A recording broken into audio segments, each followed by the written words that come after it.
Trabaho na po. Batangas na po siya. Ah, sa Batangas ni siya rin na Batangas na po siya. pila ka man. Depende. May kay doble man na lang. Libre po. Tanan. Napagi allowance. Alawan. Ana na lang. Okay, pinito. Si Otso ka to eh. Pa-school lang sa mga bata. Yan naman. Ang atong plano, tapata sa Ormoc, ang plano nato, ingo na siya. 10 siguro? Mga tutag dumagite, itong paeskwelahon mga anak siliman. 10 years. Kay maayo ang siliman. Inikaw man sa mga anak, mangulita. Kay mo man na itong tuyo diri ang pagpaeskwela na. Nya.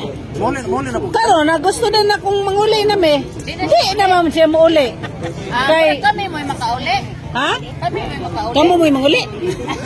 Muli na karon ba kay Uwan. Hapit na Uwan, muli kita ni.